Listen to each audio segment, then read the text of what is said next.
Hello guys, we are back with our next lecture. In this lecture, let us go through the next question. So this question belongs to GATE CSC 2005 guys.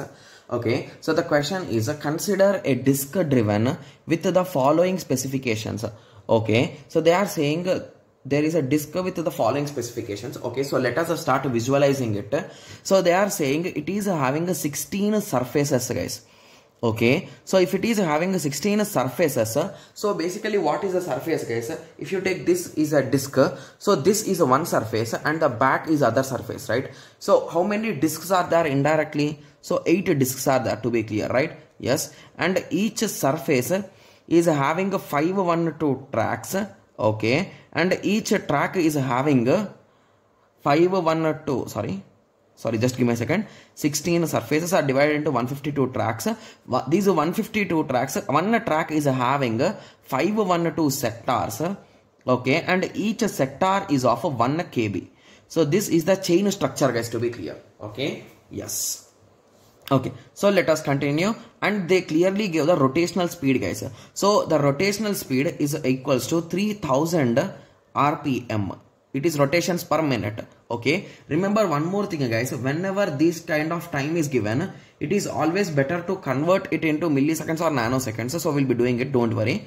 So the disk is operated in cycle steel mode. Okay, so I think this question belongs to DMA, right? So this cycle steel concept we have learnt when we discussed about DMA, right? Yes. So whereby whenever 1 byte word is ready, it is sent to memory. Similarly, for writing, the disk interface read a 4 byte from the memory in each DMA cycle. Okay, so memory cycle time is 40 nanoseconds. The maximum percentage of time that the CPU gets blocked during the DMA operation is. Okay, so I think this question is a direct relation based question, right? Yes. Okay, I don't know why exactly they gave these all parameters, but let us try to understand it guys.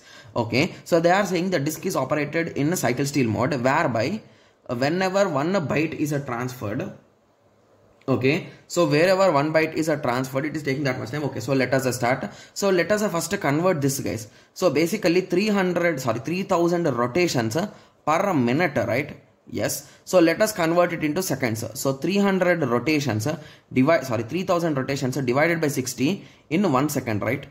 So I just convert into 60 seconds.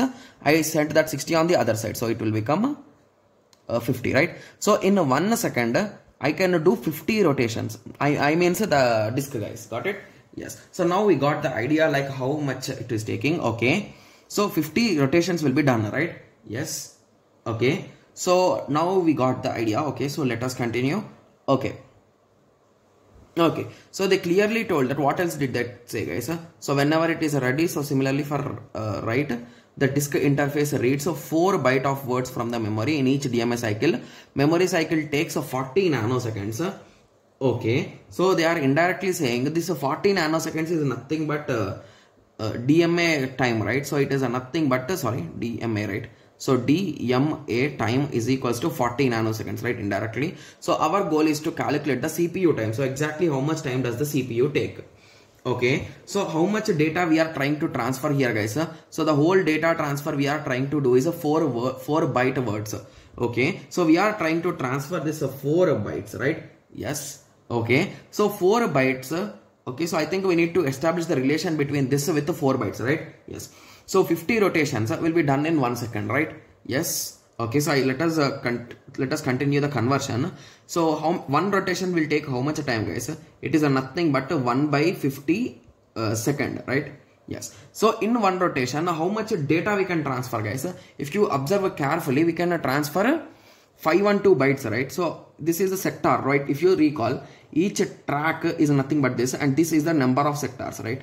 Yes. So it is nothing but each sector is a 512 kb. So how much is the size of a sector guys? Okay, so it is nothing but 512 kb, right?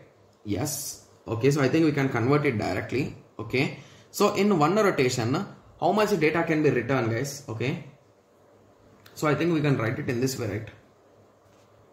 Okay, so that is nothing but in 1 second how much data we can transfer. So let us not convert this guys, because I think this conversion will make us more confused.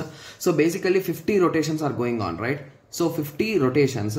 So in 1 second 50 rotations are going on. Okay, so if there are 50 rotations, means indirectly how much data will be read, guys? It is nothing but 50 into 512 KB, right? So this conversion, so you can just convert it from here, right? So 512 sectors are having each 1 KB, so indirectly it is nothing but 512 KB. Okay, so that amount is nothing but, so you can just calculate it, guys. Okay, yes, so just give me a second, I will take in the calci. Okay, so that is a 50 into 512 is equals to 25600 KB. Okay, so this much of data is being read in that 1 second. Okay, yes. Okay, so now let us convert this into the reciprocal format, guys. Okay, so the same process I am doing here also. Okay, so what will be the result, guys? So how much time it will take to write 1 byte we want to calculate, right? Yes, so this much amount will be done in 1 second. Okay, so 1 KB will take how much time, guys? So if I write it 1 KB here, indirectly I am transferring this whole data this side, right? 600 K, right? Yes. So 1 divided by that much, oh my god, that will be really less, right?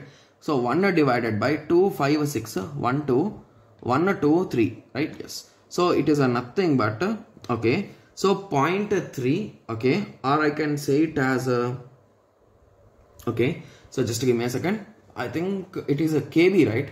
So from KB to B it is 1000, right? Indirectly, yes. So that's what I have written here clearly. Okay, so how much time it is taking exactly? Okay, so that is nothing but 3.90625 into 10 power minus 8. So that is what we got the answer, guys, exactly. Okay, yes.